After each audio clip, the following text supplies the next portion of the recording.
Assalamualaikum warahmatullahi wabarakatuh. Perkenalkan, nama saya Mutiarani, NPMC 0C0190006, Prodi D3 Akuntansi. Baiklah, pada video saya kali ini saya akan membahas materi dari mata kuliah Akuntansi Keuangan Lanjutan 2. Materi ini merupakan materi lanjutan dari video saya sebelumnya, yaitu materi bab 4, karakteristik konsolidasi dengan akuisisi melebihi nilai tercatat. Namun bedanya di sini adanya transaksi yang terjadi antara perusahaan induk dan perusahaan anak yang melibatkan persediaan, penjualan, dan pemberian jasa. Baiklah, saya akan menjelaskan materi dari bab 5, yaitu laporan keuangan konsolidasi terkait transaksi perusahaan anak dan perusahaan induk, hubungannya dengan persediaan, penjualan, dan pemberian jasa. Untuk apa terjadinya transaksi antara entitas induk dan entitas anak? Itu untuk memanajemen laba, karena kebanyakan perusahaan induk akan melakukan transaksi penjualan besar-besaran kepada perusahaan anak untuk memanajemen laba, karena akhir tahun akan dihitung jumlah penjualan. Untuk meningkatkan jumlah penjualan ini, maka perusahaan induk melakukan transaksi atau penjualan besar-besaran kepada perusahaan anak, sehingga terjadinya transaksi antara entitas induk dan dengan entitas anak itu tujuannya adalah untuk memanajemen laba. Selanjutnya, kebanyakan perusahaan induk akan melakukan transaksi penjualan besar-besaran kepada perusahaan anak untuk memanajemen laba, karena akhir tahun akan dihitung jumlah penjualannya. Ini dinamakan transaksi hubungan istimewa atau transaksi antar entitas dalam satu kelompok usaha.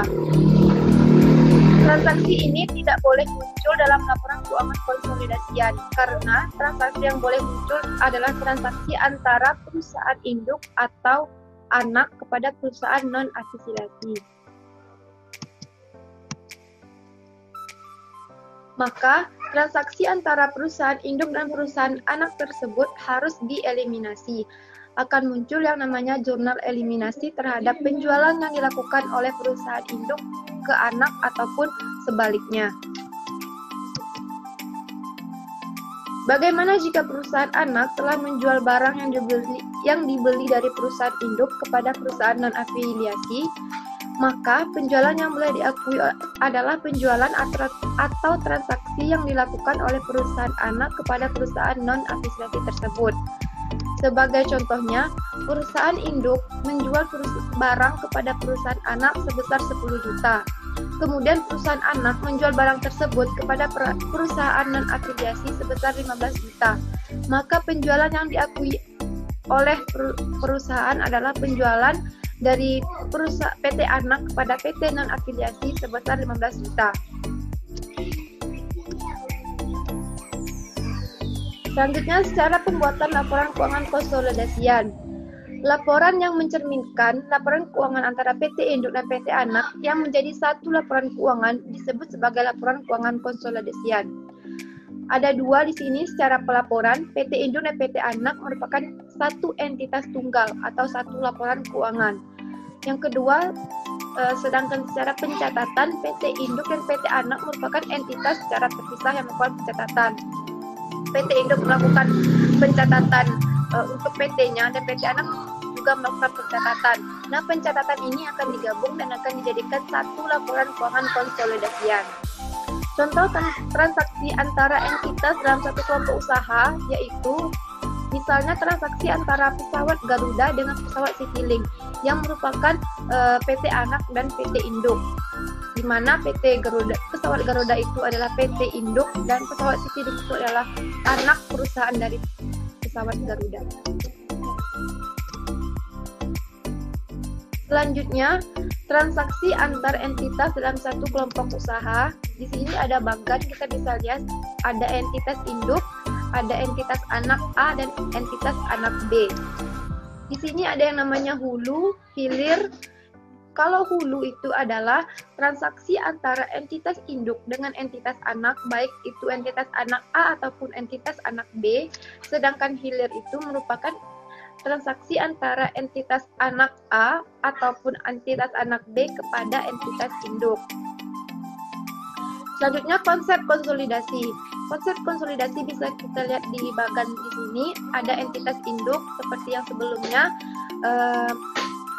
melakukan transaksi kepada entitas anak baik pun kepada entitas anak A ataupun entitas anak B. Selanjutnya sesama entitas anak pun juga akan melakukan transaksi. Nah, di sini ada satu entitas tunggal yaitu entitas induk. Entitas anak dan entitas anak B itu dimasuk dalam satu entitas tunggal, membuat satu laporan keuangan yang dinamakan laporan keuangan konsolidasian.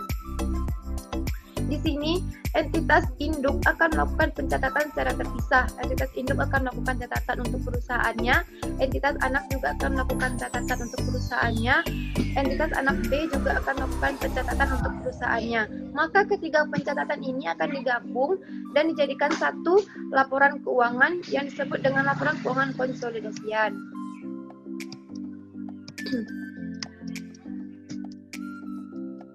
Selanjutnya, dampak terhadap pencatatan induk dan jurnal eliminasi. Transaksi jual beli persediaan antara entitas induk dengan entitas anak merupakan contoh transaksi antara entitas dalam satu kelompok usaha. Keuntungan atau kerugian yang muncul dari jual beli belum terrealisasi selama persediaan tersebut masih berada di entitas induk atau anak. Nanti kita akan lebih perjelaskan pada slide berikutnya. Kapan keuntungan atau kerugian tersebut terrealisasi?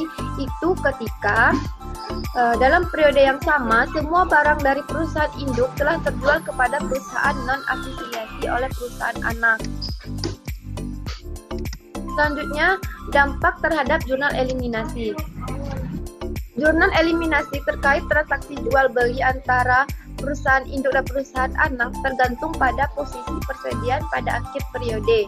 Ketika seluruh persediaan yang diperoleh dari entitas induk sudah terjual ke perusahaan non-afiliasi pada periode yang sama dengan periode perolehannya, maka jurnal eliminasi dibuat untuk menghapus angka penjualan dan beban pokok penjualan persediaan entitas induk ke entitas anak. Jika akhir periode seluruh persediaan yang diperoleh dari entitas induk belum terjual, maka penjualan dan beban pokok penjualan yang diakui entitas induk harus dieliminasi. Keuntungan atau kerugian atas penjualan tersebut juga harus dieliminasi seluruhnya dengan mengurangi nilai persediaan. Contohnya, perusahaan induk menjual barang kepada perusahaan anak sebesar 20 juta dengan HPP 15 juta. Kemudian PT Anak menjual kepada PT non-afiliasi sebesar 25 juta dengan HPP sebesar 20 juta. Maka transaksi yang dicatat atau yang muncul dalam laporan keuangan konsolidasi adalah transaksi perusahaan anak kepada perusahaan non-afiliasi sebesar 25 juta dengan HPP sebesar 20 juta, yaitu HPP ketika PT Induk memperoleh barang dari entitas non-afiliasi. Karena HPP itu adalah harga perolehan atas barang yang dibeli. Karena penjualan antara PT Induk dan PT Anak kepada PT non-afiliasi dilakukan dalam satu periode, maka keuntungan atau kerugian telah terrealisasi. Di sini ada 3 skenario antara transaksi yang dilakukan oleh perusahaan induk kepada perusahaan anak. Yang skenario pertama itu seluruh persediaan yang diperoleh dari PT induk telah terjual. Yang kedua, seluruh persediaan yang diperoleh dari PT induk belum terjual sama sekali. Skenario ketiga, sebanyak 75% atau sebagian persediaan yang telah diperoleh dari PT induk itu telah terjual. Kita bisa lihat bagannya di sini. Skenario pertama itu di sini ada persediaan sebesar 6 juta yang dibeli oleh PT Induk kepada PT non-afiliasi. Nah, persediaan ini pun dijual kepada PT Anak oleh PT Induk sebesar 10 juta. Di sini PT Induk memperoleh keuntungan sebesar 4 juta. Keuntungan ini akan terrealisasi jika perusahaan anak telah menjual persediaan yang dibeli dari perusahaan induk itu kepada PT non-afiliasi. Di sini PT Anak telah menjual barang yang dibeli dari PT Induk kepada PT non-afiliasi sebesar 16 juta. Maka keuntungannya sudah terrealisasi karena PT Anak telah menjual barang yang diperoleh dari PT Induk kepada PT non-afiliasi. Skenario kedua itu yang tadi, jika perusahaan anak belum sama sekali menjual barang yang diperoleh dari perusahaan induk kepada PT non-afiliasi sama sekali belum menjual. Skenarionya, persediaan 6 juta dibeli oleh perusahaan induk dari PT non-afiliasi, kemudian dijual kepada PT Anak sebesar 10 juta. Tetapi PT Anak belum menjual persediaan ini atau barang ini kepada PT non-afiliasi. Maka di sini ada yang namanya keuntungan PT Induk sebesar 4 juta yang belum terrealisasi karena PT Anak belum menjual barang tersebut kepada PT non-afiliasi. Maka akan ada jurnal untuk mencatat keuntungan yang belum terrealisasi, yaitu jurnalnya bagian laba atas entitas anak pada investasi pada entitas anak sebesar 4 juta. Di sini juga akan dilakukan jurnal eliminasi, yaitu penjualan sebesar 10 juta pada beban pokok penjualan, persediaan sebesar 6 juta dan 4 juta. Ini untuk menghapus beban pokok penjualan dan persediaannya. Nah, skenario terakhir yaitu skenario ketiga, di mana perusahaan anak telah menjual sebagian barang yang diperoleh dari perusahaan induk. Nah, di sini misalnya perusahaan induk memperoleh persediaan sebesar 6 juta dari perusahaan non-afiliasi, kemudian menjual kepada PT Anak sebesar 10 juta, tetapi PT Anak hanya menjual sebagian atau 75% dari barang yang diperoleh dari perusahaan induk sebesar 12 juta. Baiklah, mungkin hanya itu video pembelajaran yang bisa saya sampaikan pada kesempatan kali ini. Terima kasih, lebih dan kurangnya saya mohon maaf. Semoga materi yang saya sampaikan bisa bermanfaat bagi kita semua.